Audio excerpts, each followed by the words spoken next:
仗着自己千金大小姐的身份，从小就逼着邻家小少爷喝我的剩牛奶。结果订婚宴前夜，我突然发现自己是个冒牌货，生怕他报复，我连夜卷起铺盖跑路。真千金见我淡定的跟没事人一样，脸都黑了，于是趾高气昂的让我只能带一个箱子滚蛋。我头也没回的应了一声，直接就走。与此同时，国外出差的楚凌风正准备飞回市，一想到明天那个小病秧子挂上他未婚妻头衔时那副气鼓鼓的小模样，他眼底的戾气就悄然化作一抹连自己都没察觉的笑意。某某大酒店外，楚凌风迈着一双逆天长腿跨出豪车，老管家急匆匆的迎上来：“少爷，您可算回来了，快上楼换礼服，宴会马上就开始了。”楚凌风勾了勾唇，急什么？那小病秧子就这么等不及要嫁给我？嘴上虽然不客气，但还是大步进了酒店，不过却没注意到老管家眼底不自然的神色。等楚凌风换好礼服，老管家跟了进来。白小姐说：“您之前答应过，订婚宴上随她提要求，她想戴面具。”楚凌风眉梢一挑，面具？他脑子让门挤了？平时臭美的要死，用面具遮脸可不是他的风格。老管家赶紧劝道：“其实白小姐这个要求也不算什么大事。”楚凌风无所谓的耸耸肩，确实不算什么，行，都随他。等老管家一走，楚凌风随手拿起桌上的一把梳子，直接丢进了角落的垃圾桶里，神色冷漠。虽然没什么大不了，却奇怪得很。镜头一转，化妆室里，真千金白娇娇端坐在椅子上，在化妆师的鬼斧神工下，镜子里那张娇俏的小脸美得连她自己都感到陌生。然而妆才刚定好，白母就拿来一个华丽的面具，白娇娇的脸色瞬间沉了下去。妈，我不想戴，这可是她的订婚宴，她这个主角却要遮住脸，这算怎么回事？白母柔声劝着，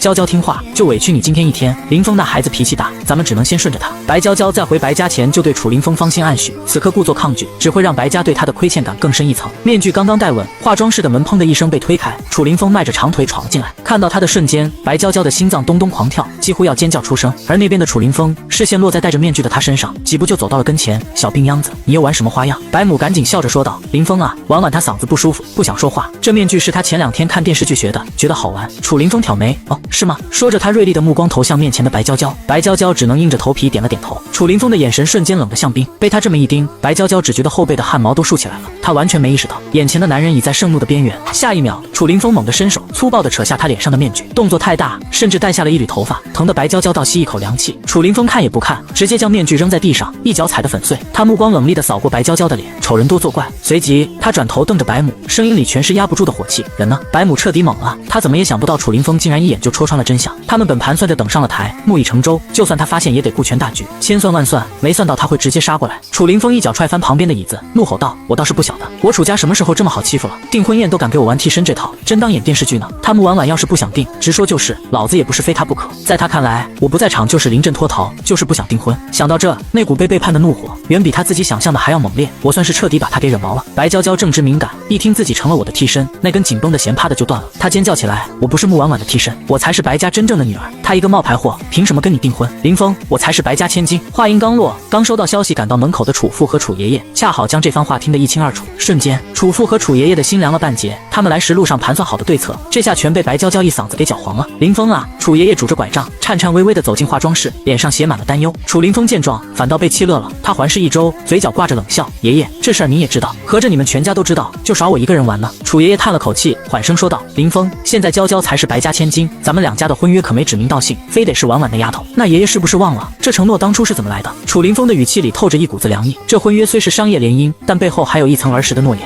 而那个承诺的对象从一开始就是穆婉婉。楚父在一旁不耐烦地插嘴：“你不是一直嫌弃穆婉婉吗？他跟楚凌风这个儿子本就不亲近，此刻更是没了耐心。”楚凌风眼神一厉，直接对了回去：“我喜不喜欢那个小病秧子是我的事，您老人家管得未免太宽了。你这个臭小子，我是你老子！”楚父气得吹胡子瞪眼。楚凌风扯出一抹讥讽的冷笑：“姓楚的，你怕是忘了，我从7岁开始你就没管过我死活。”眼看楚凌风油盐不进，白母也急了，忍不住开口：“凌风，阿姨知道你不喜欢婉婉，嫌她是个病秧子。娇娇多好啊，长得比她漂亮，身体也比她健康。”楚凌风毒舌的嘲讽：“大婶，眼睛要是没用，就捐给有需要的人。”眼见楚凌风如此不给面子，楚爷爷也彻底恼了：“凌风，你是非要气死我才甘心吗？整个市都知道楚家要和白家联姻，你现在是想让楚家沦为全城的笑柄吗？”这番威胁让楚凌风周身的气息愈发暴力危险。而另一边，我正戴着口罩，跟在高大的郑晓峰身后，仗着一张蹭来的请柬，悄无声息地溜进了订婚宴大厅。郑晓峰压低声音，满是困惑：“真邪门了，你这个正主都不在，他们怎么敢继续这场订婚宴？”我轻声回道：“或许是有人替了我的位置。”郑晓峰下意识地扫了眼我被口罩遮住大半的脸，目光落在我那双含笑的漂亮眼眸上。我转头对上他的视线，清澈的眼底透着不解：“怎么了？”他慌忙移开目光，清了清嗓子：“没什么，就是觉得你淡定的有点过分了。”我无奈地叹了口气，其实也没那么平静，毕竟楚凌风好歹算我半个小竹马，就这么眼睁睁地被送给别人了。郑晓峰峰忍不住嘀咕，咱俩认识这么多年，怎么这也能混个竹马当当吧？看着他这副样子，我差点没绷住笑出声。订婚仪式开始了，郑晓峰急切地打断我，似乎也后悔自己刚才的碎碎念。他明知道我看着柔弱，在感情上却比谁都果决。仪式确实开始了，楚家和白家的人也重新回到了大厅。虽然他们刚出现时脸色都不太好看，但很快就恢复了镇定。司仪登台，全城各大商场的 LED 屏也开始了现场直播。当看到今天的男女主角登场时，我差点当场笑喷，而满座的宾客也开始议论纷纷。只因今天这对主角虽然名头是楚家少爷和白家小姐没错，但没有一个是大家预想中的人。这位白家小姐还是他们临时收到的消息，说是之前的穆婉婉是报错了，这位白娇娇才是货真价实的白家千金。至于那位楚家少爷楚修然，则是5岁才被接回楚家的私生子。虽然他妈后来嫁给了楚凌风的爹，也算名正言顺，但在楚凌风一手遮天的楚家，他一个私生子，就算有白家撑腰，也根本翻不起什么浪花。整场订婚宴下来，宾客们离场时都还是一脸懵逼，完全没搞懂这场联姻的意义何在。难道是真爱？可看那俩人全程黑着脸的样子，实在瞧不出半点爱的火花。看完这场闹剧，我不得不感叹，白家人是真狠，楚凌风更狠，直接把楚修然和白娇娇凑成了一对。当然，我也不认为这俩能走到最后，白家怎么可能舍得？后面肯定会找个由头把婚约给解除了。我跟着郑晓峰准备离开时，一辆豪车突然急刹在我们面前，车窗缓缓降下，露出了楚凌风那张写满不爽的俊脸。他言简意赅，上车。郑晓峰下意识地护在我身前，有些担忧，那个，我开车来了。楚凌风毫不掩饰对他的嫌弃，你滚蛋，我的小病秧子，给我上车。郑晓峰识趣地缩了缩脖子，得嘞，这么多年的兄弟，这点面子还是得给。他担忧地看了我一眼，我毫不在意地笑了笑，没关系，真有需要我会去警察局求助的。他信我这话，毕竟昨晚我就毫不客气地在警局睡了一晚，还顺便蹭了顿丰盛的早餐。我麻利地拉开副驾驶座的车门，坐了进去，然后乖乖系上安全带。车子咻的一声飞驰而出，我赶紧捂住自己疯狂加速的心跳。你开慢点，我身上没带药，要是把我吓出个好歹，你得负责。楚凌风不耐烦地啧了一声，麻烦。嘴上虽然嫌弃，但他还是乖乖放慢了车速。他侧过头，语气不爽，打你手机怎么不接？我眨了眨无辜的大眼睛，你看我这副样子，像是身上能藏手机的人吗？这话一出，楚凌风直接给了我一个大大的白眼，你不是硬气吗？怎么离家出走连手机都不带？别瞎猜了，我慢悠悠地解释，我从白家走的时候，不仅带了手机，还拖了大半个行李箱的药呢。接着我便把昨晚的遭遇一五一十地告诉了他，毕竟我等下还得回去一趟。我昨晚回了趟我那个亲爹家，结果半夜他摸进我房间，差点拿刀划我的脸。没办法，我打不过他，只能先砍伤他再跑，然后在警察局凑合了一晚。后面的事你应该也猜到了，今天他们还以为我逃婚了呢。我看订婚宴照常举行，就好奇过来瞧瞧热闹，顺便混顿饭吃。我说的云淡风轻，可是楚凌风却怒火中烧，车速又不受控制地飙了起来。我也是相当无奈，阿峰，我心脏难受。话音刚落，车子立马减速。楚凌风觉得自己急需一个宣泄的出口，不然根本没法冷静下来跟我说话。他憋了半天，蹦出一句，陪我去打2拳。我想了想，爽快答应，行，那你等下陪我回去拿东西。楚凌风一脚油门，把车开到一家搏击俱乐部，然后就自顾自地冲进去发泄了。我不是第一次来这儿，前台熟门熟路地把我带到专属座位，又端上清淡的点心和零食，倒了杯热茶。不一会儿，我就看见楚凌风出现在了搏击台上。每次他这个大老板亲临，对俱乐部的教练们来说都是一场严峻的考验，因为楚凌风身手了得，每次来都要找他们过招。别的富3代心情不好就去喝酒泡妞，花样百出，而楚凌风的发泄方式就专一多了，心情不好就来打几场。从最初的挨揍到现在的揍人，我算是全程围观了他这条霸王龙的进化史。不过别看他在台上打得凶狠，只要下了搏击台，他就是那个运筹帷幄的楚家大少爷，未来的楚家家主，能让他动手的机会少之又少。楚凌风在搏击台上挥汗如雨，我则在专属座位上悠闲的喝茶吃点心，时不时的瞟一眼台上那个荷尔蒙爆棚的家伙。不得不承认，楚凌风不仅脸长得犯规，身材更是有料。虽然不是那种夸张的健美先生，但肌肉线条流畅漂亮，每一块都恰到好处，爆发起来力量感十足。哇，好帅啊！他是这里的教练吗？我可以指定他吗？我循声望去，发现一个可爱的女生正双眼放光的盯着台上的楚凌风。带他参观的工作人员一脸无奈的解释，那是我们老板，不接受指定教学。好可惜啊！女生满脸失落。我收回目光，心里琢磨着，听说最近有部关于搏击的电视剧特别火，搞得不少女生跟风想学自由搏击，看来这传闻不假。正想着，一个穿着工字背心，肌肉鼓鼓囊囊，看着有点夸张的男人突然走到我面前，挡住了我看戏的视线。我只好抬头看向他，漂亮的眼睛里写满了疑惑。有事吗？我声音轻甜地问。男人被我这软糯的声音弄得有点扛不住，下意识地放低了音量。你也是来报名学自由搏击的吗？虽然他觉得眼前这姑娘看着也太脆弱了，不适合学这么血腥暴力的运动，但听大家说，最近来的这些小姑娘大多是来摆拍的，不是真心想学。见他误会了，我正准备开口解释，一只手就重重地搭在了他的肩上，紧接着一道冰冷刺骨的声音在他耳边炸开。活腻了！那男人猛地回头，一看到楚凌风那张写满不爽的脸，整个人瞬间僵住，结结巴巴地喊了声老板。楚凌风低吼一声滚，一把将人推开，随即大步流星地走到我身边，一屁股坐下，还非要紧紧挨着我。他刚运动完，浑身都散发着滚滚热气，我嫌弃地皱了皱鼻子，太近了，热。楚凌风斜睨我一眼，嘴上毫不留情，直接说嫌弃我一身臭汗不就得了。话虽如此，他却像块牛皮糖一样粘着我，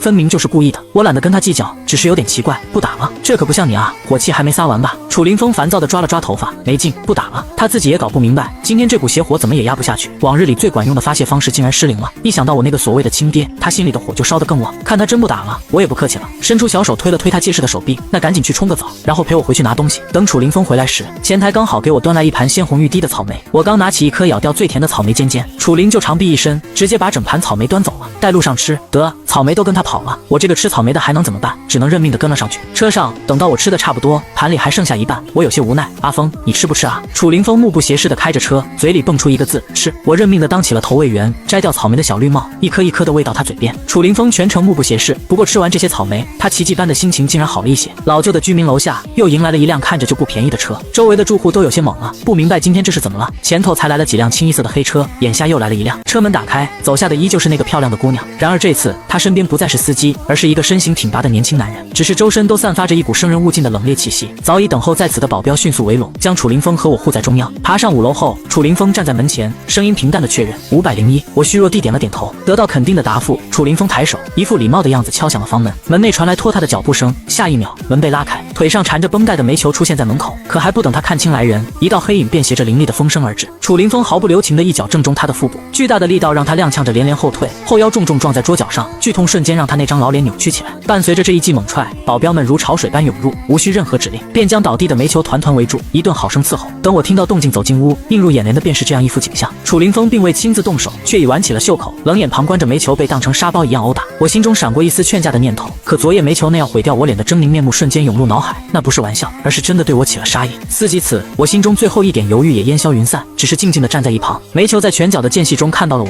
立刻明白这群人是因我而来，心伤旧痛交织，腿上的伤口再度开裂，渗出丝丝血迹。他抬起头，那凶狠的目光如淬毒的野狼，死死地定在我身上。那道目光让楚凌风狠狠皱起了眉，一个念头在他心中升起，这人真是他的生父。如此恶毒的眼神，不像是看女儿，倒像是看仇人。想到这，他迈步走了过去，保镖们会意的停手退开。楚凌风在蜷缩于墙角的煤球身旁蹲下，眼中是毫不掩饰的嫌恶。他猛地伸手揪下对方几根花白的头发，随后转头看向我，给我一根你的头发，去做个鉴定。谁知道他是不是冒牌货？我心头一震，觉得确有必要，毕竟白家拿出的报告里从未有过我和煤球的亲子鉴定。我拿个袋子装，我接过那几根头发，转身在凌乱的房间里翻找起来。这边楚凌风冷冷地俯视着地上呻吟的男人，为什么要毁了他的脸？他妈是个贱人！煤球的声音嘶哑又怨毒，我不想看到这张脸。听到这话，我的动作一顿，你有我妈妈的照片吗？看，煤球发出一声冷笑，没有。我忍不住追问，从小到大你一直在折磨白娇娇，也就是我，为什么？从白家查到的资料看，那不是管教，而是纯粹的病态的折磨。煤球抬起头，那张因常年酗酒而苍老颓废的脸上充满了恶意的快感。因为你妈是个贱人，我要报复她，就要折磨她的女儿。我不由皱紧了眉头，这人简直是个疯子。事实证明，无论怎么问，煤球的答案都只有这一个。见问不出更多，我索性放弃，转身回房收拾行李。乱糟糟的房间里没什么可留恋的，我很快收拾好一个不大的行李箱，打算怎么办？楚凌风靠在门框上问我，拉上拉链，想了想，先找个酒店住下，再慢慢找房子。楚凌风欲言又止，他名下房产不少，随便匀一处给他都轻而易举。可念及煤球身上的谜团，让他一个人住，终究是不放心。话到嘴边转了个弯，他沉声道：“酒店我来安排，必须是24小时安保的，别安排太好的。”我抬头看他，眼神平静而认真。我现在钱不多，我刚毕业，身体又不好，工作上并未投入太多精力，因此存款并不丰厚。那些属于白家的卡，我一张未贷，毕竟贷出来也只会被冻结。我唯一的倚仗是自己那张存着历年配音稿费的银行卡，里面的积蓄足够支撑我度过眼下这段最艰难的时期。作为大表演系配音班的高材生，我拥有一副极具特色又百变的嗓音。在校期间，我便凭借为一部动漫配音而一炮而红，虽因身体原因作品不多，却也在这3年里积累了不小的名气。只是我向来神秘，从不暴露个人信息，圈内见过我真容的寥寥无几。身侧，楚凌风的眉头拧成一个川字，他硬生生将那句不用你给钱咽了回去。他了解我这个看似柔弱的姑娘，骨子里却有着不容置喙的坚持。更何况我刚脱离白家，正是内心最敏感脆弱的时候，他必须更加小心翼翼地白及我的自尊。我自然不知自己在他眼里已成了需要加倍呵护的琉璃娃娃。很快收拾好了那个小小的行李箱，毕竟这已是我的全部家当。楚凌风接过箱子，转身便走。经过客厅时，煤球依然蜷缩在墙角，被保镖们筑成的人墙牢牢困住。我的目光在他身上短暂停留了一瞬，随即面无表情地移开。一言不发地跟上了楚凌风的脚步。我虽体弱，却非圣母，昨夜那几乎要毁掉我容貌的狠厉，我此生难忘。车内一片静谧，最终还是楚凌风带着一丝别扭地打破了沉默。你就是你，姓穆还是姓白，对我来说没区别，可对我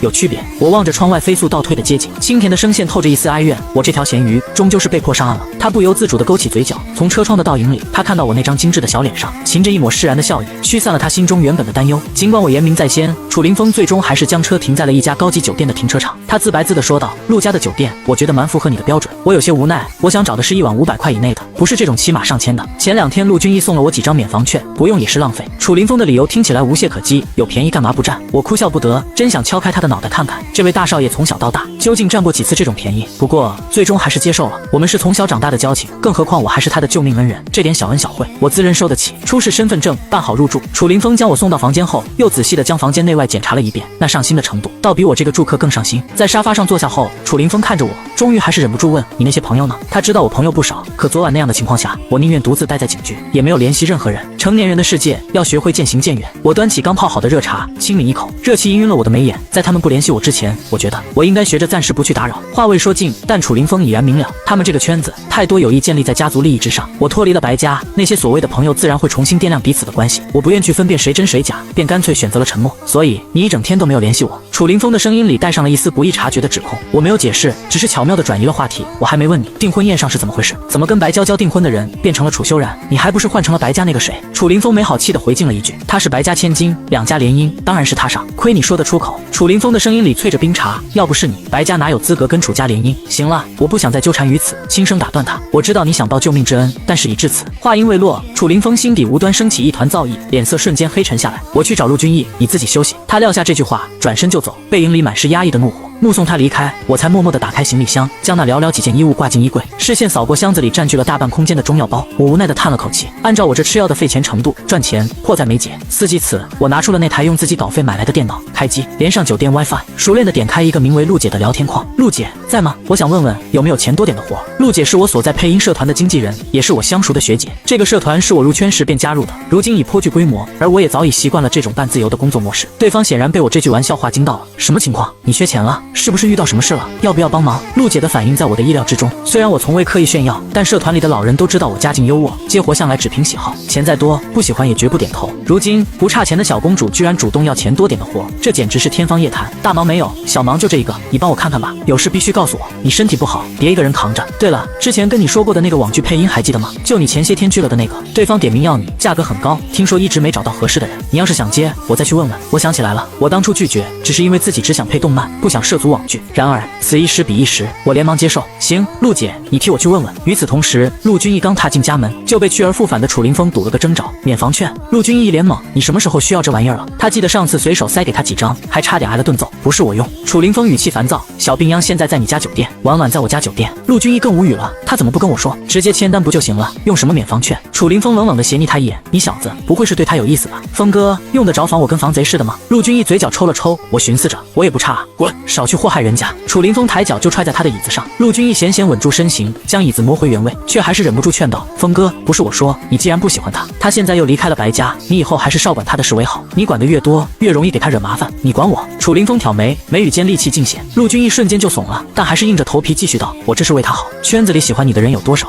你不是不知道。婉婉现在没白家护着，还有个白娇娇虎视眈眈，你靠太近，只会把他推到风口浪尖上，我就不能护着他了。楚凌风冷笑，白家算什么东西？风哥，你最好别护。陆军义见他又要动怒，连忙摆手，不是，你先听我说完。陆军义觉得自己真是太难了，但还是硬着头皮，尽职尽责的分析。风哥，咱们讲讲理，还是那句话，你又不喜欢婉婉，万一你这么护着，他当真了怎么办？他现在正是最脆弱的时候，很容易因为一点小恩小惠就喜欢上一个人。他都这么惨了，你忍心再伤害他吗？那我更得护着。楚凌风的视线锐利地扫向他，语气里满是防备，就是头号嫌疑犯。陆军义深吸一口气，大哥，你讲理好不了？谁跟你讲理？楚凌风不耐烦地伸出手，赶紧把免房券给我，我还得给小病秧送去。好吧，陆军义放弃挣扎了，那你要多少？来个180张。楚凌风径直道，你干脆包年得了。陆军义无法言语，谁知楚凌风竟微点了下头，一本正经地回答，有这个打算，但太多怕他不肯要。我去。陆军义忍不住低骂一句，他凑近楚凌风，死死盯着他的眼睛。风哥，你老实说，你是不是针对婉婉？滚！话没说完，一个精准的飞踹就落在了他屁股上。捂着屁股，陆军义憋屈的去拿券，心里把楚凌风骂了千百遍。这人从小到大都这样，自己不喜欢，却偏要圈在身边，不给别人留一点机会，简直就是个禽兽。临走前，楚凌风警告地看向陆君逸，少去找小病秧，不然下回你陪我打一局。另一边，陆姐的消息很快回了过来，宝贝儿，搞定了。对方确实还没找到人，但他们希望你能先参加一次试音，这要求无可厚非，毕竟是我先前拒绝在先。行，那我把试音稿和角色资料发你，最晚明天，可以吗？有什么困难记得告诉我，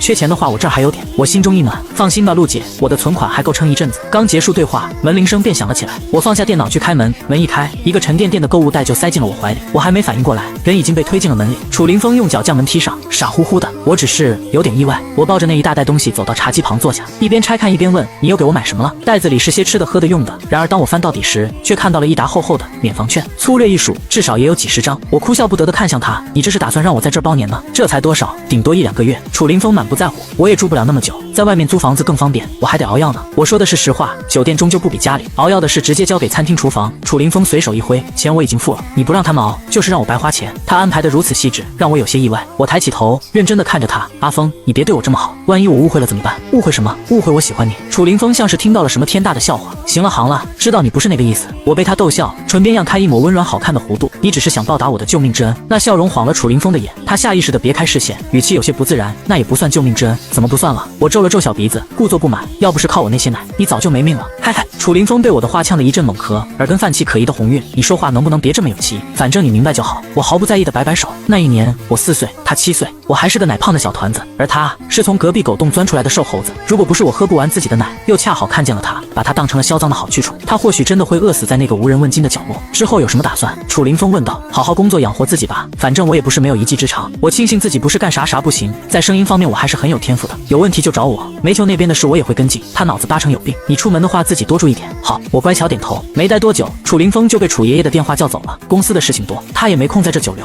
等他一走，我干脆打开电脑下载了陆姐发来的角色资料跟试音的稿子，慢慢研究。时间不知不觉就到了晚上，正当我打算点外卖时，服务员送来了晚餐。第二天一早，我简单收拾后就背着唯一的包，带着一包中药出门了。先去了一趟餐厅厨房，将中药交给了厨房的负责人，随后出门导航去附近录音棚租一个来用，毕竟已经不是当初那样的条件了。可是没想到我今天运气不太好，刚下车就看到了白娇娇。我冲着白娇娇微笑点头：“你好，白小姐。”看着我精神饱满，似乎跟之前没什么区别。白娇娇蹙起眉头：“看来是我小看你了，你这日子倒是过得不错。”我微微一笑，不想回答，可我越是这样云淡风轻的模样，白娇娇就越是不爽。白娇娇看了眼旁边的录音棚，嗤笑道：“怎么，现在没有私人录音棚，只能来这种地方继续你那可笑的爱好了？”白小姐，我知道你因为当初的事情怪我，但我觉得冤有头债有主，这件事怪我头上实在有些牵强。你要真想怪，真放不下，大可以找人把折磨了你22年的人打一顿。与其惦记着过去的事，我觉得你应该放下过去，开始新的人生更重要。我有些无奈，我真该让他们好好看看你，你居然让我找人去打你的亲生父亲。白娇娇好笑道。我疑惑地看向他：“有问题吗？你们之间的恩怨摆在那，我觉得用你们之间的方式解决，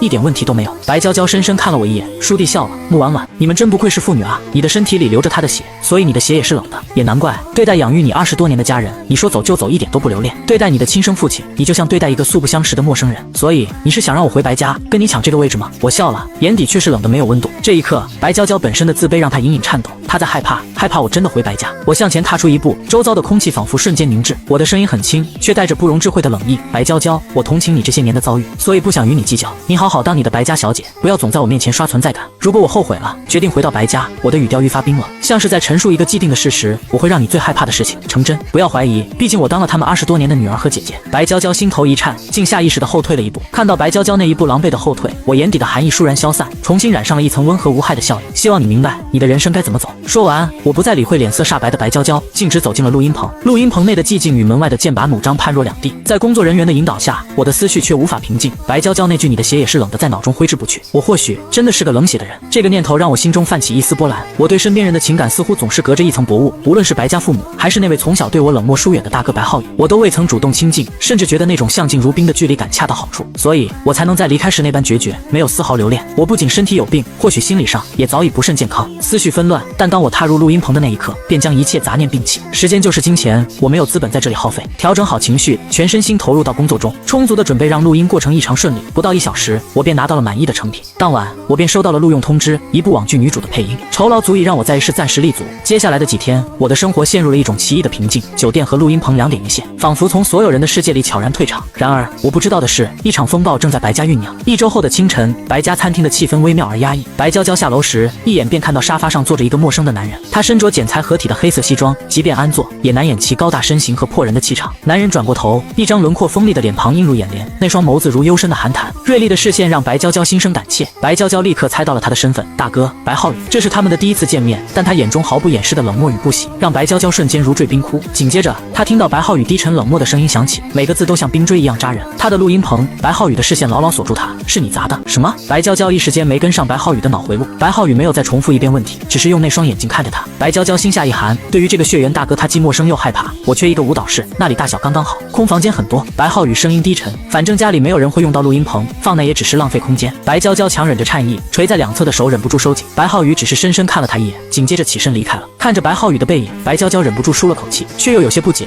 不是说穆婉婉和白浩宇的关系很差吗？为什么白浩宇会在意穆婉婉的事？白母下来时，看到白娇娇站在大厅里，不由关心道：“怎么了，娇娇？”回过神来，白娇娇冲着白母笑了笑：“没事，我就是看到大哥了。你见着你大哥了？”白母看着眼前的白娇娇，有些担忧她的情绪。你大哥平时就不爱搭理人，就算态度上差一点，你也别放在心上。我明白，我不会在意的。白娇娇乖巧地说着。想到同样跟白浩宇相处冷淡的穆婉婉，白母柔声道：“你是你大哥的亲妹妹，跟婉婉不一样，时间长了，你大哥自然会对你亲近起来，就像对星星，你大哥从小就跟他比较亲，这血缘关系还是很重要的。”白娇娇微笑地听着，但不知道为什么，总觉得心慌慌的。背着包走出酒店大门，我的脚步下意识一顿。马路对面那辆低调又惹眼的黑色迈巴赫，即便隔着一段距离，也精准地刺入我的视线。是白浩宇的车，那个向来视我如蛇蝎的大哥会出现在这里，着实令人意外。但他既然没有露面的意思，我便也乐得装傻。我向来这么体贴。我垂下眼帘，若无其事地站在酒店门口，等待着叫来的网约车。车很快就到了，我拉开车门坐了进去。车子平稳地驶上公路，我从后视镜里瞥了一眼，那辆黑色迈巴赫果然不紧不慢地跟了上来。我心中愈发不解，这位以往避我唯恐不及的大哥究竟想做什么？不过无论他想做什么，只要他不主动出现在我面前，我都会体贴地当作一无所知。我在录音棚门口下了车，径直走了进去，将那道如影随形的视线彻底隔绝在门外，开始了新一天的工作。直到晚上6点，我才拖着疲惫的身体离开。让我意外的是，属于白浩宇的那辆车居然还停在原地。有那么一瞬间，我真想走上前去，敲开他那深色的车窗，问问他到底想做什么。算了，管他呢。我摇了摇头，打消了这个念头。下午的录音消耗了太多精力，我现在只觉得饥肠辘辘，前胸贴后背。我没有直接回酒店，而是信步拐进了附近的美食街。最后，我在一家不起眼的小吃店前停下脚步。老板，来一碗馄饨。我的胃口一向不大，一碗热气腾腾的小馄饨下肚，身体和胃都得到了安抚。等我从这家小吃店离开，司机进到了店里。老板娘，刚刚那个小姑娘点了什么？刚刚那个。老板微微一愣，一碗馄饨，那我也来一碗，打包。司机道，馄饨煮得快，没多久老板就起锅进了碗里。司机忙不迭地送回了车上。看着眼前的小馄饨，白浩宇平时很少吃这些，不由微微皱了下眉，但还是皱着眉头低头吃了一口，味道一般。他全吃了？对，小姐全吃了。司机道，他不是挑食吗？白浩宇虽然很少去主动关心我，却也知道因为常年吃药的关系，我的胃口并不好，以至于会有些挑食。听到白浩宇的话，司机想了想道，可能是环境使然，小姐毕竟离开了白家，也只能靠着自己生存，以前的一些小毛病自然得改了。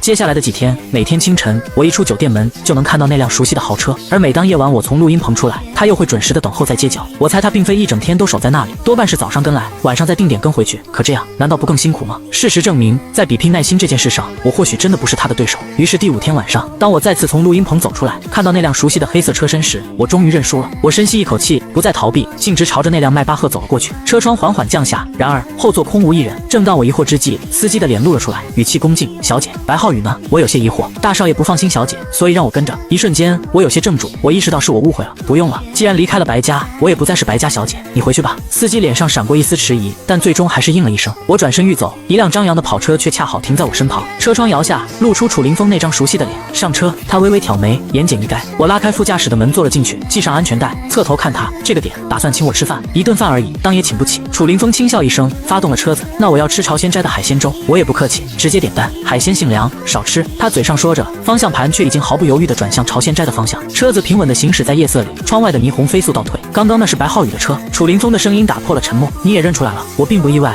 他们那个圈子彼此的座驾比人脸还好认。他找你做什么？楚凌风的语气透着一丝探究，毕竟白浩宇对我的不喜是圈内人尽皆知的秘密，甚至大家还很默契，一般情况下不会让两人出现在一个场合。我原本也以为是他，我靠在椅背上看着窗外，有些疑惑，跟了我这么多天，结果闹了个乌龙，只是他派来的司机。至于原因，如果是别人我会想着对方是关心自己，但是这个人是白浩宇啊。我的想法跟楚凌风不谋而合，这件事他也觉得不太对劲。他话音一转，对了，之前我把你和煤球的头发拿去做了鉴定，结果出来了，他确实是你血缘上的父亲，是就是是吧？我轻声应道，心里没有太多波澜。从一开始我就没抱什么希望。关于你母亲，楚凌风顿了顿，时隔太久，能查到的资料很少，只知道她叫沈秀英，在白娇娇不到1岁时就病逝了，平时很少与人来往。沈秀英，我轻声咀嚼着这个陌生的名字，仿佛能从字里行间品出一丝温柔的意味。如果她还活着，白娇娇的童年应该不至于那么凄惨吧？或许吧。楚凌风含糊地说，他没说的是，他查到的资料里，在沈秀英生产后的那几个月，白娇娇的处境也不见得多好。车子很快停在了朝鲜斋门口，楚凌风早已提前订好了位，服务员径直将我们领进了包厢。白娇娇和楚浩然的订婚取消了，刚一落座，楚凌风便抛出了一个消息，速度真快，我有些意外。看来白家父母真的很疼爱白娇娇，不愿让她受半点委屈。对外还没宣布，毕竟影响不好。我点了点头，对这些豪门恩怨兴致缺缺。你最近在忙什么？他像是随意地问道。忙着赚钱养活自己。我无奈地摊了摊手，需要帮忙就开口，别太勉强自己。楚凌风能精准地在录音棚门口堵到我，自然知道我在做什么。放心，我弯起眼睛冲他一笑，真有需要，我一定不会客气，毕竟还有个救命之恩等着你报呢。看着我那双含笑的眼眸，干净的仿佛没有一丝阴霾。可是遭遇这种事情，怎么可能毫无波动呢？楚凌风的眼神却变得深沉起来，他总觉得我的反应太过冷静了。无论是被揭穿身世后毅然离开白家，还是差点被那个所谓的生父毁掉一切，我的平静都显得有些不合常理。这种过分的冷静，明明是让人放心的模样，却没来由的让他有些心疼起来。阿峰，想什么呢？我看着眼前有些出神的楚凌风，抬手在他额上轻轻敲了一下，快帮我盛粥。他回过神，如往常那般，默默替我盛好粥，推到我面前。温热的海鲜粥滑入胃里，驱散了连日来的不适，整个人都舒坦了不少。我们两人都不是多话的性子，就这样安静地坐着，倒也不觉得尴尬。快喝完时，我才像突然想起什么似的开口：“阿峰，你帮我个忙吧。”什么？我想租个公寓。我一边在心里盘算，一边说着：“环境要好，租金不能太贵，地段也不能太偏，最好附近还有个录音棚。”说完，我自己都觉得这要求有些苛刻，没想到他却一口答应下来。行，我明天就去找。我忍不住笑了起来，眼眸弯弯。等我搬了新家，请你吃饭。他瞥了我一眼，语气里带着一丝怀疑：“你会做？好吧，我确实不会。”我双手合十，煞有介事的祈祷：“那我希望到时候家门口能有一家好吃不贵、营养又卫生的小店。”我们都没想到，这个半开玩笑的祈祷，日后竟会以一种意想不到的方式成真。2天后，配音工作收尾，我将所有音频文件打包发给了剧组。连轴转了半个多月，紧绷的神经终于得以松懈，可随之而来的却是胸口一阵阵发闷的疲惫感。我这才后知后觉地意识到，自己的身体终究是不同于常人的柔弱。幸好工作的报酬很快到账，看着银行账户里多出来的那串数字，我终于露出了这些天来第一个发自真心的笑容。这笔钱足够我暂时拥有一个属于自己的小窝了。恰好楚凌风那边也传来了消息，晚月租1000，交通便利，环境舒适，旁边就是录音棚，简直是为你量身定做。陆军亦像个卖力的中介，这么便宜，我有些不敢相信。这个地段不应该啊，该不会是你小子的房子吧？楚凌风也投去怀疑的目光。冤枉！陆军亦大呼，真不是我的，是我一个朋友，他二叔被劈腿，失恋了，出国散心，这本是婚房，现在空着也是空着，就想随便租出去，图个省心。这理由倒也说得过去。我看了一圈，100平的公寓，采光和布局都正合我意，当即拍板定了下来。很快签完字，付了1年的房租，我顺利拿到了新家的钥匙。2天后，在楚凌风的帮助下，我正式搬进了新家。然而我没想到的是，就在我搬进来的同一天，左右两边的邻居也悄然入住了。搬家第1天，我出门添置些日用品。公寓虽说家具齐全，但像熬中药的砂锅这类东西还是得自己准备。从超市出来，看着手里大包小包的东西，我正发愁，一个懒洋洋的声音就在头顶响起：“小病秧。”话音未落，我放在地上的购物袋就被人轻巧地拎走了。我还能怎么办？只能认命地跟上去。阿峰，你怎么在这儿？我跟在他身后，慢悠悠地走着，随便转转。他答得随意，我忍不住笑了。那你还真是随便的刚刚好。超市离公寓很近，不到10分钟的路程。他把我送到门口，熟门熟路地将牛奶和水果放进冰箱，然后转过身看着我，叮嘱道：“下回记得叫我一起去。”洗好的一盒蓝莓被我放在茶几上，我捏起一颗放进嘴里，随口说道：“这点路打电话叫你过来，邮费可比我打车贵多了。我是不是忘了告诉你？”楚凌风斜倚在冰箱门上，唇角勾起一抹似笑非笑的弧度。我现在住你隔壁。我愣住了，嘴里的蓝莓都忘了咀嚼。他不是一向嫌弃公寓楼不保值吗？你不是说公寓不好升值？我这是住又不是投资。他懒洋洋地走过来，从我手里的碗中抓了几颗蓝莓丢进嘴里，含糊不清地说着：“别想太多，你刚离开白家，我不放心。怎么说，我也是你的救命恩人。”酸死了！你怎么总爱吃这种酸不拉几的东西？有酸有甜，是你运气不好。我话音刚落，自己也被一颗极酸的蓝莓刺激的小脸瞬间皱成一团。楚凌风见状，直接拿走了我手里的盘子，语气里带着一丝不容置喙的霸道：“这么酸有什么好吃的？我给你买甜的，酸的开胃。”我嘴上虽这么说，却也没再伸手去拿，抱着新买的砂锅进了厨房。我按照王婶发来的详细步骤，一丝不苟地准备熬药。楚凌风跟了进来，靠在门框上，忍不住轻笑出声：“你这水都要用2杯，熬的时候要不要再给你备个闹钟？”我买了。我头也不抬，回答得一本正经。他彻底无语了，叹了口气：“所以说住酒店多好，至少有人替你把药熬好。”我停下手中的动作，抬眼看着他，平静地说道：“这些事我迟早都要自己学的。”楚凌风沉默了片刻，眼神有些复杂：“你这角色进入的倒是够快。”是啊，如果离开了那个家，还心心念念着过去的生活，那才是不对的。午饭是楚凌风叫的外卖，饭后他便匆匆赶去公司了，而我则窝在沙发上消食。手机屏幕亮起，是陆姐发来的消息：“宝贝儿，一菲的预告片反响炸了。”清一色都是对你的好评，粉丝期待值拉满。我看着屏幕，指尖轻点，那就好。对了，这次男主的配音是玉晨，我可听说了，他好像是知道你配女主才接的这个活，我感觉没什么，只是巧合吧。我倒觉得不是，听小道消息说他好像暗恋你。我看着那行字，只觉得有些荒唐，指尖悬在屏幕上，最终只回了2个字：陆姐。好了好了，不逗你了。说正事，过2天一有飞开播有场直播活动，想请你连麦，不露脸的，流程和问题都会提前给你。辛苦了宝贝儿。我发了个微笑的表情，希望能有助于我多赚钱。对话结束，我放下手机，目光投向窗外。无论是玉晨的暗恋，还是粉丝的追捧，都像隔着一层玻璃，热闹是他们的，而我只是个平静的旁观者。与此同时，千里之外的上京沈家，沈雨晨正百无聊赖地刷着短视频，一个晚神的话题标签让他瞬间来了精神。然而点进去听完配音，他却不屑地冷笑一声：什么玩意儿，也敢自称小晚神，简直是侮辱我女神。他正准备划走，一条微信消息弹了出来：微风吧前，玉晨，今天大消息，跟你女神有关。沈雨晨，也就是玉晨，挑了挑眉，慢悠悠地回道：请开始你的表演。手机屏幕亮起，一条消息干脆利落地跳出：微风吧面，我有你女神的照片。正陷在沙发里的沈雨晨猛地坐直，心跳骤然失序。沈雨晨克制着颤抖的指尖，飞速敲下一行字：条件，微风吧面，上回说的限量版手办，全套你的了。几乎在消息发出的瞬间，一张图片加载出来。沈雨晨屏住呼吸点开，看着照片里我那张温软恬静的脸庞，猝不及防地撞入眼帘，也撞进了他的心里。沈雨晨曾无数次在脑海中勾勒我的模样，却发现所有想象都苍白无力，直到此刻才终于窥见自己长达数年的暗恋究竟寄托在了一个怎样的人身上。指腹小心翼翼地划过屏幕，贪婪地描摹着照片中人的眉眼，扑通扑通，心脏在胸腔里擂鼓般的叫嚣，喜悦几乎要满溢出来。然而在那张精致的脸庞上，沈雨晨却捕捉到一丝莫名的熟悉感，仿佛曾在哪里见过，但这不重要。他想，这或许就是命中注定。沈雨晨甚至已经开始盘算，听说他身体不好，没关系，我们沈家是首富，有的是钱和资源，一定能将他调养好。就在他沉浸在自己的世界时，一只拖鞋携着劲风从天而降，啪的一声精准拍在他头顶。沈雨晨抱着脑袋跳起来，回头便对上亲爹沈博元那张嫌弃的脸：爸，你是不是老糊涂了？我刚回来你就打我，看见你我就心里犯堵。沈博元吹了吹根本不存在的灰，语气更嫌弃。沈雨晨揉着被杂乱的头发，却一反常态的没有生气，反而咧嘴一笑：不跟你计较，你儿子我今天心情好，要去追寻真爱了，别被人嘎了腰子就行。沈博元冷哼一声：老爸，看你这憨厚长相，说出来的话那是一点都不憨厚，白瞎了你这副憨厚的皮囊。沈雨晨恨铁不成钢道：你这臭小子，看我不打死你！见儿子还敢贫嘴，沈博元抓起另一只拖鞋就冲了上去。沈雨晨二话不说转头就跑，傻子才停在原地，但他只顾着跑却一时忘了手机被他留在了沙发上，一个追一个逃，闹哄哄地上了楼。片刻后，沈博奇踱步走进大厅，看着这鸡飞狗跳的场景，无奈地笑了笑：大哥还是跟孩子似的。他顺势在沙发上坐下，目光不经意地扫过，注意到了那部被遗落的手机，屏幕还亮着，未曾锁上，而屏幕中央正是穆婉婉那张放大的照片。沈博奇脸上的笑容倏地凝固，他拿起手机，指尖将照片放大。恰在此时，沈雨晨气喘吁吁地被老爸从楼上赶了下来，一眼瞧见自家二叔手里的东西，顿时急了：二叔，手机快给我！沈博奇却目光沉沉地盯着他：阿晨，这女孩是谁？我女神啊，暗恋对象。沈雨晨一边躲着老爸的追杀，一边焦急地伸手去够。二叔，你先把手机给我行不？沈博奇没有理会，而是转向同样撑着膝盖喘气的沈博元，声音前所未有的严肃：大哥，你过来看。沈博元拖着身子凑过去，当他看清手机屏幕上的脸时，所有的怒气和疲惫瞬间被震惊所取代。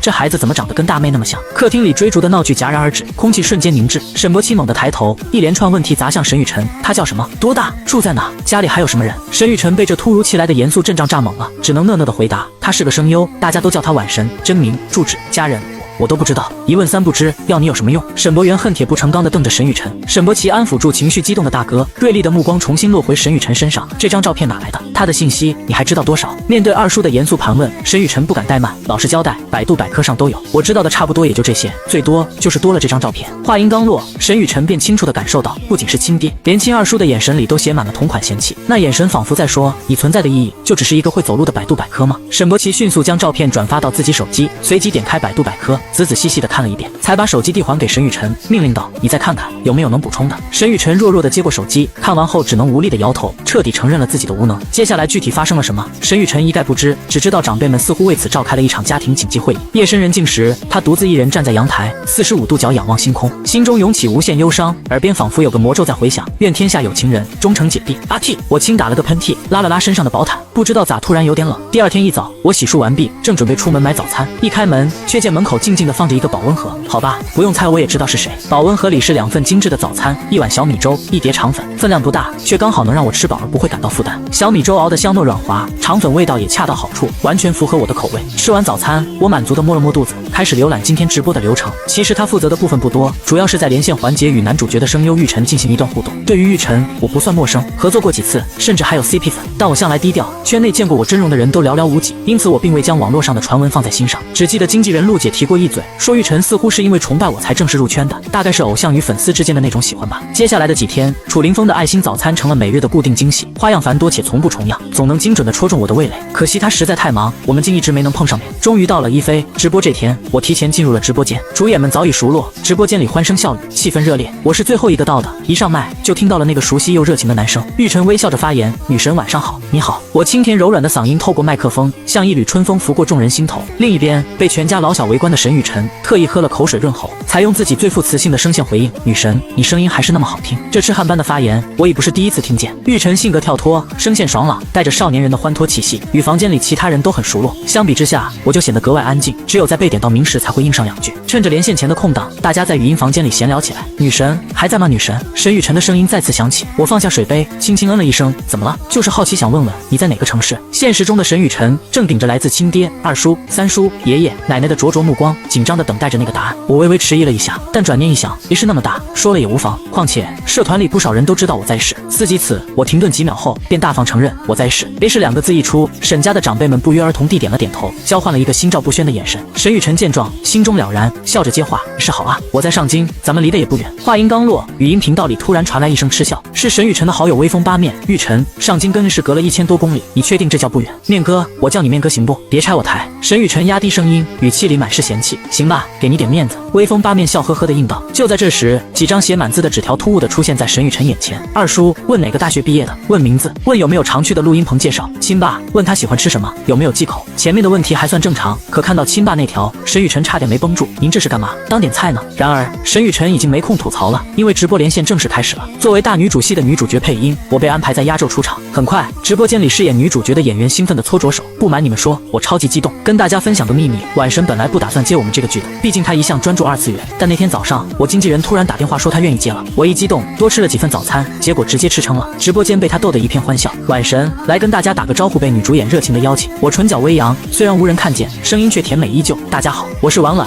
很高兴大家喜欢我的作品。”哇，我晚神的声音真是奶甜奶甜的。我闻言微愣，心想奶吗？在我们妈妈粉的眼里，奶爆了。女主演斩钉截铁地说。眼见女主演眼里只有穆婉婉，男主演笑着出声解围：“大家别觉得夸张，我跟她认识2年。她确实是晚神的铁杆妈妈粉，平时她都不叫晚神，而是叫晚宝。”话音一落，弹幕瞬间被晚宝刷屏。女主演得意洋洋：“看看，我不是孤军作战，我是有组织的。”女主活泼，男主沉稳，气氛轻松愉快，我也放松了不少。来，接下来进入粉丝提问环节。女主演高声宣布：“大家想问晚神什么问题？”弹幕刷起来。男主演有些懵：“大家对晚神的本名这么好奇吗？这个问题要不还是换一个吧。”弹幕重新滚动，很快又出现一个高赞问题：“粉丝们都想和晚神上同一所大学啊？”男主演念道：“晚神，我记得你好像刚毕业吧？介意说一下是从哪所大学毕业的吗？”刚拒绝了一个问题，我也不好再拒绝第2次，只好有些无奈的回答：“这一届的粉丝问题都很刁钻啊，我是 A 大毕业生，欢迎大家考取我的母校，成为我的校友。哇哦，家人们，祝大家明天后年大后年，人人考取985。”我话音刚落，直播间礼物瞬间刷了满屏，让我有些摸不着头脑，不明白这个答案为何会引来如此热烈的反响。接下来的时间，我又回答了2个问题，但粉丝们似乎铁了心要挖掘我的隐私，问题一个比一个刁钻，而每次我回答完，无论答案是什么，打赏都像不要钱似的涌来。总算熬到下一个环节，等我配音结束后，女主演的眼眶已然泛红，晚神的声音感染力太强了，听得我都快哭了。她带着一丝鼻音感叹道：“别以为我没看到，你都偷偷擦眼泪了。”男主演在一旁毫不留情的拆穿：“我就是一下子没忍住嘛。”女主演吸了吸鼻子，随即话锋一转，对着麦克风撒娇道：“晚神，你能不能哄哄我？”我被这个突如其来的请求弄得一愣，哄人，这事不该是玉晨来做吗？果不其然，直播间里沈雨晨立刻接话：“就是，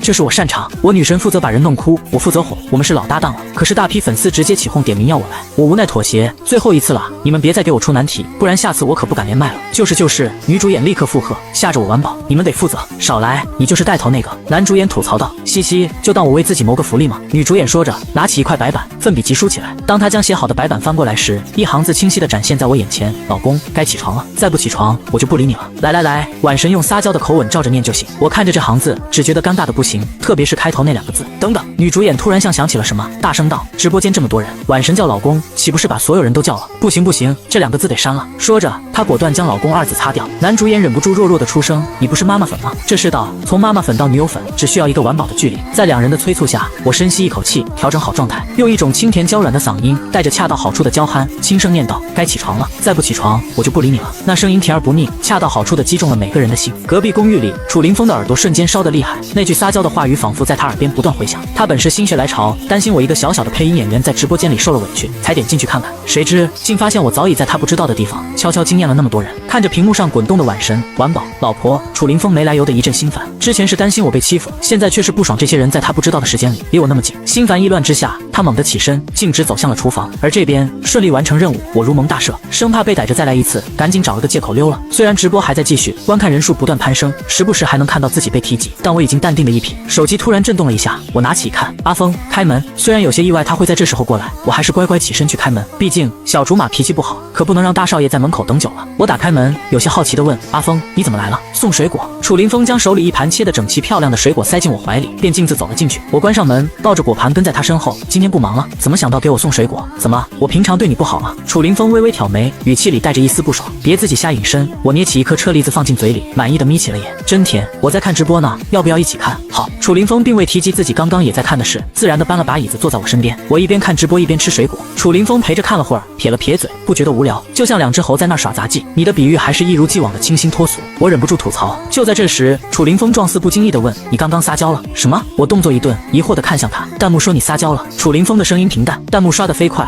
我并没留意，只记得是配合着女主演说了句场面话。说的什么？楚凌风转过头，视线牢牢锁住我。你想听？我眼底掠过一丝狡黠，也不是很想。楚凌风立刻收回视线，语气生硬地补充：“就是怕你被人忽悠。隔着网络没几个好人。”他这副口是心非的模样，反而让我更想逗弄了。其实就是一句叫起床的话。我放下果盘，身子前倾，双手交叠着搭在他的肩上，下巴轻轻抵着，温热的气息正好凑近他耳边，压低了声音，用比直播时更甜更软的语调，一字一句的轻语：“阿峰，该起床了，再不起床我就不理你了。”那温软的气息仿佛带着电流拂过耳廓，直击心脏。楚凌风的身体瞬间僵直，一股热流从脖梗猛地窜上耳根，将整个耳朵烧得通红。看着他爆红的耳朵，我忍不住伸出指尖，轻轻捏了捏那滚烫的耳垂。阿峰，你的耳朵好红呀，别瞎撩。楚凌风一把抓住我作乱的微凉小手，掌心收紧，攥了一下才像是被烫到般松开。我再怎么说也是个男人，我没注意到他攥紧又松开的小动作，重新拿起果盘，笑眯眯地吃了颗草莓。不是你自己说的吗？让我随便撩，撩的动算你输。那是2年前，我为了一个声线极具魅惑的动漫角色找感觉，陆姐建议我找个真人练习，我便选中了楚凌风这个高难度目标。楚凌风也瞬间想起了当年自己夸下的海口，此刻只恨不得穿越回去，给自己一巴掌。我心满意足地将吃不完的水果盘往他怀里一塞，不能浪费。此时，直播间里声优连线的环节虽已结束，但气氛依旧热烈。管理员放开了麦序，成了一场线上闲聊。女神还在吗？女神？听到玉晨的声音，我顺手开了麦，在的。楚凌风一听这吊儿郎当的声线，眉头便不自觉地蹙起。他认得这个声音，就是那个和我炒 CP 的玉晨。一想到那些高举愉悦 CP 大旗的粉丝，他心里就一阵不爽。女神，我过2天正好要去试一趟，你看能不能面基？玉晨的声音带着期待。话音落下，公屏瞬间安静，所有人都屏息等待着我的回答。而面基这2个字像针一样扎在楚凌风的神经上，他眉头拧得更紧，几乎是下意识的沉声吐出2个字：不能。声音不大，却通过我微观的麦克风清晰地传了出去。女神，你身边有人。玉晨的声音透着一丝不确定和试探。我看了一眼身边脸色黑如锅底的楚凌风，嘴角倏地勾起一抹促狭的笑意，伸手又捏了下他发烫的耳朵，对着麦克风轻快地说：有啊，我朋友，男的。另一个叫威风八面的人迟疑地问：那不就是男朋友？不等我回答，玉晨立刻抢白：别乱说，朋友跟男朋友差得远着呢。至于面基的事，我顺势婉拒，确实不太方便，下次有机会再说吧。虽然有些失望，但这个结果也在沈雨晨的预料之中。他关掉直播，转头看向身后沙发上坐的整整齐齐的长辈们，无奈地摊手：我说了，我女神一般不面基。对的，女孩子就该谨慎点。奶奶点头称是。就是，谁知道网络对面的人靠不靠谱？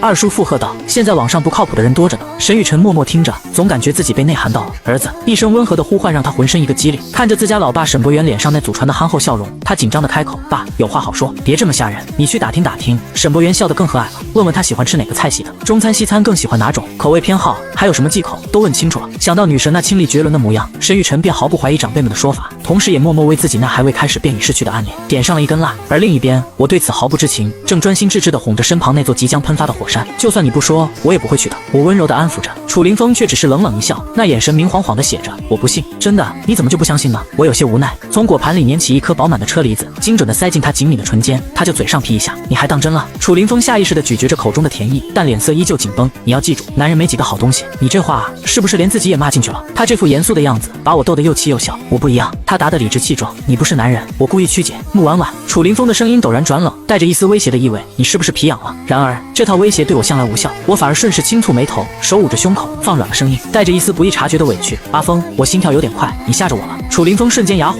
所有的怒气和烦躁都卡在喉咙里，不上不下。噗嗤，我终于忍不住笑出声来。好了，跟你开个玩笑，我这2年养得很好，乖乖吃药，没那么容易发病的。提到我的身体，楚凌风刚被压下去的火气又升腾起来。就你最近这作息，从早忙到晚，再好的身体也经不住这么折腾。这不是都忙完了吗？我会照顾好自己的，我亲声保证。可说到底，他们只是朋友，他除了担心又能做什么？这一刻，楚凌风无比烦躁顾家的那些人，如果当初订婚顺利进行，那我现在就是他的未婚妻，他便能名正言顺地管着我。以前他没有喜欢的人，不在意跟谁订婚，和小病秧子一起长大，他身体那么弱，他想大概以后也没人会要他，他不介意照顾他一辈子。而现在他更不介意了。我自然不知道自己在青梅竹马的眼里早就被打上了大了也没人要的标签，否则非得被气得当场发病不可。我像是想起了什么，用指尖戳了戳他因紧绷而显得硬邦邦的手臂，语气带着一丝撒娇的意味：“明天早上我想吃肠粉，不要小米粥，就要吃肠粉。”楚凌风被我这突如其来的要求弄得一愣，虽然不明白为什么特意强调不要小米粥，但还是点了头。知道了，明天在家等着。得到承诺，我笑眯眯的点头。察觉到耳根再次泛起的热意，楚凌风不敢再多待，匆忙起身走了。记得关好门窗，有人敲门也别开，有事给我打电话。他一边说着，一边不放心的将客厅的窗户逐一检查了一遍，才转身离开。知道了，记得关门啊。我窝在沙发里，懒懒的挥了挥手，懒得理你。他嘴上嫌弃着，却还是轻轻带上了门。直到门声落下，我才猛然想起，忘了让他把厨房里堆积如山的保温盒带走，每天一个，款式还一模一样。他该不会是批发了一堆吧？想到这，我忍不住失笑。1月清晨，我洗漱完毕，一打开门，便看到那个熟悉的保温盒安静地躺在门口的地垫上。我提着保温盒放到餐桌上，满心期待地打开。然而，当看到里面是清淡的山药粥和鸡蛋饼时，我直接愣住了。虽然这2样我也爱吃，但我昨天不是特意跟阿峰说了要吃肠粉吗？手机嗡嗡作响，我接起，声音带着一丝刚睡醒的慵懒：“阿峰，醒了？”电话那头的声音温和：“早餐我让刘秘书送去了，是你爱吃的那家。”我的目光落在桌上那个陌生的保温盒上，却没有多问。好，你去公司了？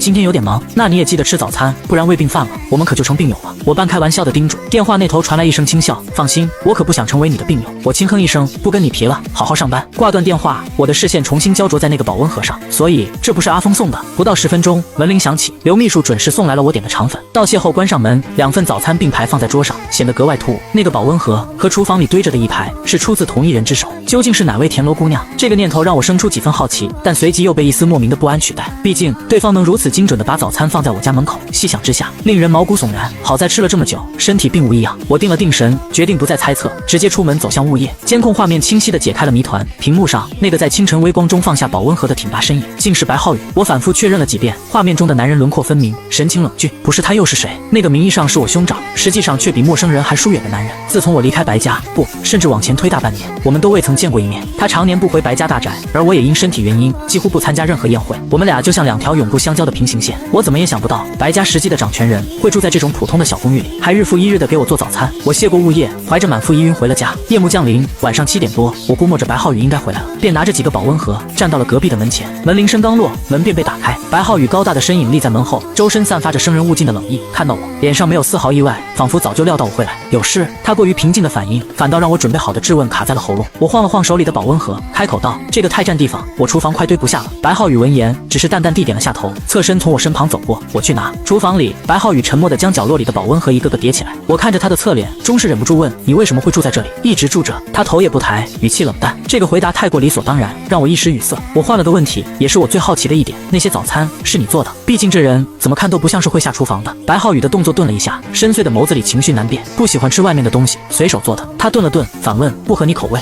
就是有点意外。他很认真地说了一句：“我以为你知道我住隔壁。”我只知道隔壁住着阿峰。话音落下，我莫名感到厨房里的空气都凉了几分。我看着他，迟疑的开口：“我已经和白娇娇换了回来，也离开了白家。我以为再见面你不会搭理我，就当是看在从小一起长大的份上。”白浩宇的声音依旧平淡，我点了点头，却没说出口心底的怪异感。这话从别人嘴里说出或许还有几分道理，但从他口中说出，怎么听都觉得违和。在白家的那些年，他何曾这般照顾过我？白浩宇收走了所有保温盒，临走前，他停在门口，回头看我：“以后晚上不要随便放男人进你家。”我一愣，下意识觉得这话没毛病，但用在他自己身上似乎不太适用啊。送走白浩宇，我决定不再深究这背后复杂的缘由，太累了。一连几天，我都过得格外清闲。瑟瑟秋风带来了凉意，也带来了新一轮的流感。我裹着风衣，戴上口罩，缓步走出小区。小区门口口，一家正在装修的餐饮店吸引了我的注意。一位憨厚的大叔在门口指挥着工人，许是察觉到我的目光，憨笑着走了过来。小姑娘，住这儿的？我点点头。那以后就是邻居了，开业了一定来捧场啊！叔给你打对折。大叔热情地将一张传单塞进我手里，传单设计得异常精致，上面的菜品摆盘堪比高档餐厅，与眼前这家路边小店的装修风格格格不入。我暗自失笑，这大叔大概是把所有心思都花在宣传上了。不过看他一脸和善，我还是笑着应下。好啊，开业一定来。憨厚大叔，也就是沈雨辰的亲爸沈博元，听到这话，笑得更憨了。回到公寓，我将那张不搭调的传单随手放在桌上，转身进了厨房。药罐里是我喝了2年的中药，药材所剩无几，又到了该花一大笔钱的时候。这药虽贵，但确实让我的身体好了不少，再难也得坚持。喝完苦涩的药汁，我回房小睡。阿嚏！一阵寒意将我从睡梦中惊醒，天气骤降，薄被已经抵挡不住凉气，看来买厚被子的计划必须提前了。我没打算麻烦楚凌风，那个家伙的建议永远只有一句：来一床最贵的，毫无参考价值。然而刚一出门，我就迎面撞上了白浩宇，他一身笔挺的西装，肩上还带着户外的风尘与冷意，显然是刚从外面回来。看到我全副武装的样子，他挑了挑眉，出去。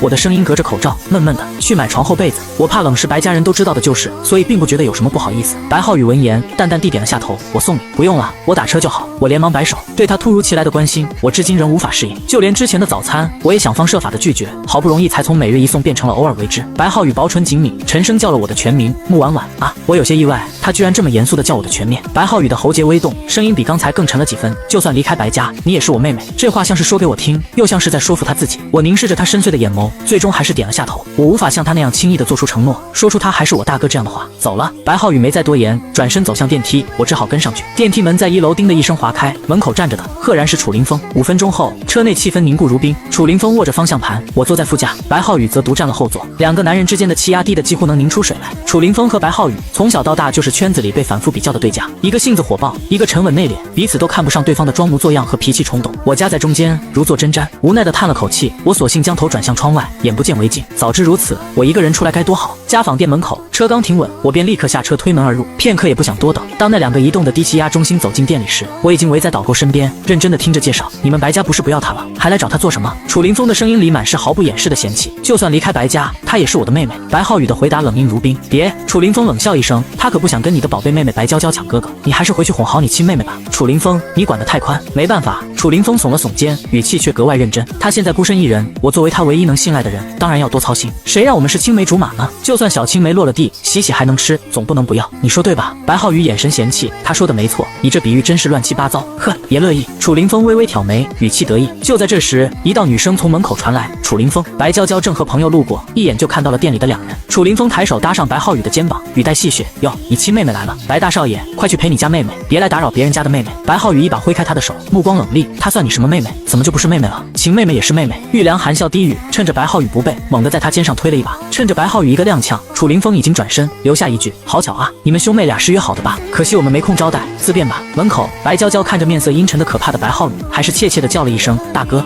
白浩宇冷淡地应着，从怀里抽出一张卡递给他，强压下胸口的怒意，想买什么自己去买。白娇娇愣了一下，看着手里的卡，那份源自兄长的压迫感似乎消散了些许，笑容也真诚了几分。谢谢大哥。另一边，我已经跟着导购走进了蚕丝被专区。楚凌风突然凑到我身边，学着我的样子扯了扯背角，轻声问：喜欢这种？导购员脸上露出心领神会的笑容，这款很多新婚小夫妻都选它做婚被，寓意好，非常合适。我脸颊瞬间升温，连忙摆手：不是，我们不是选婚被，这款被子是我们店里的热销款，性价比很高。导购员热情地补充道。楚凌风瞥了一眼被子，又看向导购：好吗？那肯定是好的。价格呢？价格适中，不算贵。话音刚落，楚凌风瞬间没了兴致，他搭上我的肩膀，不容置喙地将我转了个方向。不要了，我们去挑贵的。导购员的笑容僵在脸上，这年轻人怎么不按套路出牌啊？别闹了，我无奈地拉住他，这个就挺好，我还要买很多东西，样样都挑贵的。你是想让我喝西北风吗？刷我的卡。楚凌风说的理所当然。我停下脚步，转身正视着他，眼神里带着一丝不容商量的认真。阿峰，2个选择：一，安安静静的陪着我；2，去车上等。楚凌风瞬间像被扎破的气球蔫了下来，他太了解我说一不二的性子，只好老老实实的闭上了嘴。世界终于清静了，我在导购的帮助下，一口气将4季所需的床上用品全部配齐。结账时，白浩宇早已不见踪影，想必是陪他那位亲妹妹去了。我对此毫不在意，我和白浩宇之间本就隔着一个白娇娇，这一点我比谁都清楚。我们吃完晚饭回到公寓，我一进门就瘫在了沙发上。然而一想到今晚就能睡上崭新松软的被子，一天的疲惫似乎都消散了，心情也跟着明媚起来。而与我的舒心自在形成鲜明对比的是煤球的焦头烂额。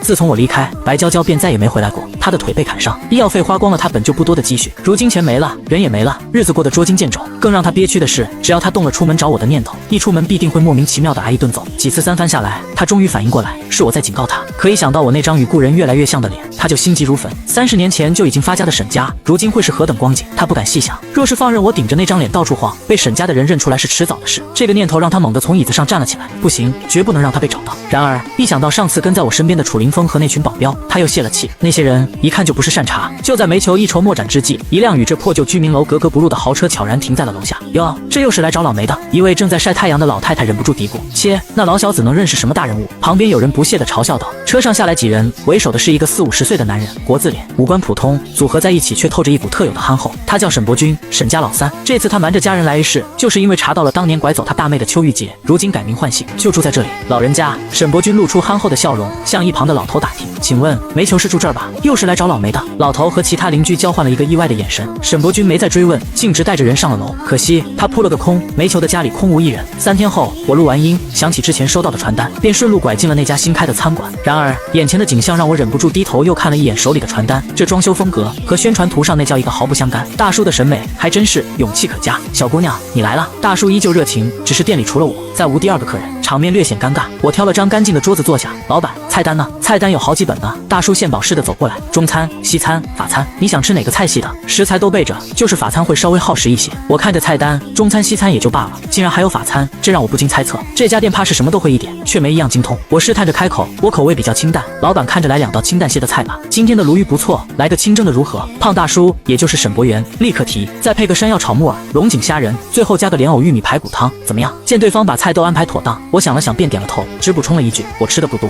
麻烦都做小份的。好嘞。沈伯元笑着进了厨房，我道了声谢，便自顾自地玩起了手机。没过多久，第一道菜龙井虾仁就端上了桌，花瓣状的瓷盘里，颗颗玉白的虾仁点缀着嫩绿的茶叶，色泽雅丽，清香扑鼻，单是摆盘就透着一股不凡的精致。我夹起一颗送入口中，虾肉的鲜甜与茶叶的清香瞬间在味蕾上绽放，茶中有虾鲜，虾中有茶香，食后更是满口回甘，开胃解腻。我彻底被惊艳到了。我自认从小到大也算常变珍馐，这道龙井虾仁虽不敢说是绝顶，但能做出如此水准，这位胖大叔绝非等闲之辈。这样的人为何会屈尊于这样一家冷清的小餐馆？来来来，小姑娘快尝尝，这个季节的鲈鱼最是肥美。沈伯元端着第2道菜出来，憨厚的笑容让人倍感亲切。虽然都是些家常菜，但叔这几10年的手艺，保证你吃了满意。有了龙井虾仁的铺垫，我对他的话多了几分期待。我夹起一小块鱼肉，入口即化，肉质的鲜嫩肥美果然名不虚传。我微微一笑，由衷赞道：就算是家常菜，老板您的手艺也能让它变得不寻常。嗨，当厨子的不就是为了糊口饭吃吗？沈伯元憨笑着摆摆手，转身又进了厨房。剩下的菜和汤陆续上桌，我已然开始就着米饭大快朵颐。沈伯元没有打扰，只是坐在邻桌，静静地看着我。那安静吃饭的侧脸与记忆中大妹的轮廓渐渐重合，让他看得有些失神。那道视线太过专注，我想忽略都难。我放下筷子，转头望过去，老板，有事吗？啊，没事没事。沈伯元猛地回过神，连连摆手，脸上带着一丝窘迫。对不住啊，小姑娘，就是看你想起了我妹子，她离家时也跟你差不多大，要是她还活着，女儿也该有你这么大了。这话听着有些奇怪，但我并未深究，只是轻声安慰，相信您的妹妹如果知道有您这样一位兄长挂念着她，一定会好好活着的。她可能是不知道吧。一提到妹妹，沈伯元的情绪瞬间低落下来。我察觉到他话中的深意，微微垂眸，您节哀。有时候想想，找不到也好，起码还能骗自己他过得很好。沈伯元叹了口气，随即又像是意识到失言，连忙摆手，瞧我在你一个孩子面前说这些，小姑娘别嫌叔唠叨，就是一下子情绪上来了。没关系，我温和地笑了笑，看得出您应该压抑了很久。沈伯元没再说话，心里却忍不住感叹，还是女儿贴心。换做他那个只会气人的臭小子，哪能看出这些？他深知，对于我这样性子慢热的人，必须循序渐进。即便内心再迫切，此刻他也只能扮演好一个萍水相逢的餐馆老板。这顿饭我吃得心满意足，味道好，食材鲜，老板热情却不逾矩。餐馆虽小但干净卫生，最关键的是就在小区门口。结账时，沈伯元递上一张名片，小姑娘，以后不想出门就打电话叫外卖，多照顾叔的生意。我收好名片，沈伯元又顺势递来一个盒子，叔自己做的山药山楂糕，酸甜口的，你们小姑娘应该喜欢，拿回去尝尝。盒子里的糕点做成了白嫩嫩的小兔子形状，煞是可爱。我猜想这或许是老板推广新品的手段，便没有推辞，笑着收下了。目送我走进小区，沈伯元才收回视线，伸了个懒腰，对店里唯一的服务员小黄说：收拾完就下班吧，晚上不营业了啊。小黄一脸错愕，老板，我们今天才开业。没事，厨房多做的菜你带回去吃，别浪费了。沈伯元浑不在意的摆摆手。小黄内心一阵无语，这份工作倒是清闲，就是不知道能干几天。我回到公寓，刚放下东西，社团群里就有人找我。我在社团里是小有名气的声优，最近手头紧，社团里的人都知道，因此有能赚钱的活，大家都会第一时间想到我。与此同时，煤球的日子却不好过。那天他侥幸躲过了沈伯君，却还是从邻居口中得知了对方找上门的消息。沈家人那仿佛一个模子刻出来的憨厚长相，让他瞬间警觉，他们找来了。他躲了20几年，偏偏在这个时候被找到。煤球立刻联想到了我那张越来越像故人的脸，麻烦是我引来的。这个念头一起，他当机立断，立刻收拾东西离开了暴露的住所。果不其然，他前脚刚走不到10分钟，沈伯君就带着人杀了回来，再次扑了个空。煤球知道留给自己的时间不多了，他必须铤而走险。第二天天色阴沉，我一早就去了录音棚。到了中午，窗外已经下起了淅淅沥沥的小雨。傍晚时分，雨势转大，变成了瓢泼大雨。我录音时不带手机，等工作结束出来一看，屏幕上赫然躺着好几个来自楚凌风的未接来电。我回拨过去，接电话的却是刘秘书。穆小姐，楚总正在开会。我问刘秘书，你知道他找我有什么事吗？是这样的，今天下午有暴雨预警，楚总担心您回去不方便，需要派车送您吗？听到这话，我心里一暖，笑了笑，不用了，我打车很方便。挂了电话，我才发现雨下得太大，手机上根本叫不到车。正发愁时，我瞥见对面街边似乎停着一排出租车，便撑起伞走出了录音棚。街对面，一个司机正百无聊赖地盯着门口，然而另一辆车更快，如鬼魅般悄无声息地滑到我面前，抢先一步停下。我没多想，拉开车门坐了进去，收伞，关门，一气呵成。去哪？司机是个30多岁的男人，皮肤黝黑，透过后视镜，他的眼睛显得格外锐利。我报上小区名字，司机没再多话，一脚油门踩了下去。从录音棚到小区的路不远，我很熟悉，也就没太在意窗外的景象。车内一股莫名的困倦感袭来，我甩了甩头，试图保持清醒，但眼皮却越来越沉。我心中警铃大作，想动，身体却软绵绵的使不上力气，最终无力的倒在了后座上。意识沉入黑暗前的最后一瞬，我用尽仅剩的力气按下了拨号键。电话刚刚接通，我的世界便彻底陷入了无声的混沌。手机从我无力的指尖滑落，悄无声息地掉进了座椅的缝隙里。司机显然没察觉到这细微的动静，以为我已彻底昏迷，便没有多此一举的停车检查。与此同时，后方紧跟的出租车上，沈伯君微微眯起眼，嘀咕道：“这丫头不回公寓，要去哪儿？”另一边，楚凌风刚结束会议，手机铃声便急促地响起。看到来电显示是穆婉婉，他走到窗边，唇角不自觉地勾起一抹笑意，声音里带着惯有的调侃：“怎么了，小病秧？”电话那头却是一片死寂。小病秧。楚凌风的笑意凝固了，他看了一眼仍在通话中的手机屏幕，语气瞬间变得急切：“穆婉婉，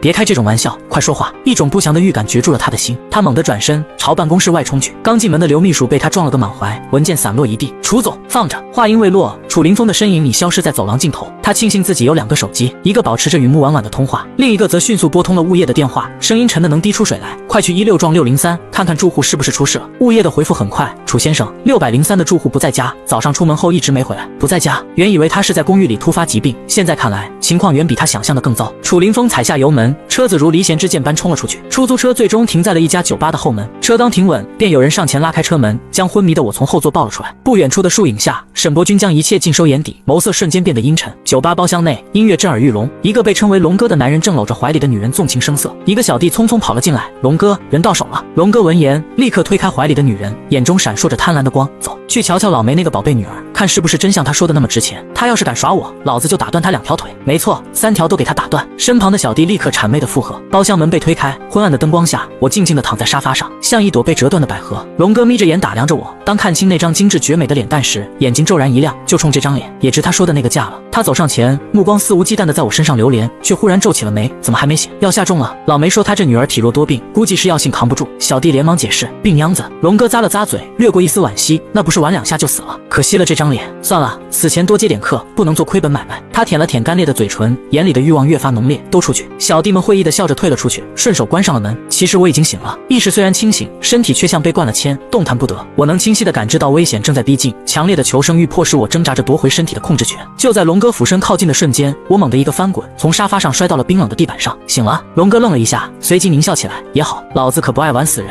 他说着便要来抓我的手。等等，我的声音不大，却异常冷静。我直视着眼前的男人：“煤球欠你们钱。”“没错。”龙哥停下动作，饶有兴致地看着我：“多少？我可以给你们。”龙哥嗤笑一声，拉过一把椅子坐下，像猫捉老鼠般戏谑地看着我，想花钱把自己赎出去。能用钱解决的事，何必闹大？我靠着沙发，缓缓坐直身体，目光里一片沉静。我不知道煤球跟你们说了什么，但我可以负责任地告诉你，动了我，你们惹上的是一身的麻烦，一身麻烦。龙哥冷笑一声，仿佛听到了什么天大的笑话。他缓缓站起身，居高临下地向我逼近。我最不怕的就是麻烦，就怕你这麻烦还不够让我尽兴。从他的话语里，我能听出一股亡命之徒的疯狂。他显然没将我的警告放在眼里。我心头一沉，这人油盐不进，看来煤球是铁了心要置我于死地。眼看那只粗糙的大手再次抓来，我迅速向后挪动，堪堪避开，强作镇定的试图做最后的挣扎。来的路上我已经报警了，说了老子不怕。龙哥眼底已染上不耐的猩红，耐心似乎已经耗尽。见状，我不再犹豫，猛地转身，用尽全身力气向门口冲去。然而刚迈出一步，脚腕就被一股巨大的力量攥住，我重心不稳，重重摔在地上。剧烈的挣扎中，心脏传来一阵熟悉的绞痛。我死死咬着牙，另一只脚奋力踢向那只铁钳般的手，却被对方顺势抓住了双脚的脚腕，心跳声在耳边疯狂擂鼓，胸口的痛感如涟漪般一圈圈扩散开来，逐渐吞噬着我的意识。这一刻，我感到死亡的阴影前所未有的清晰笼罩着我。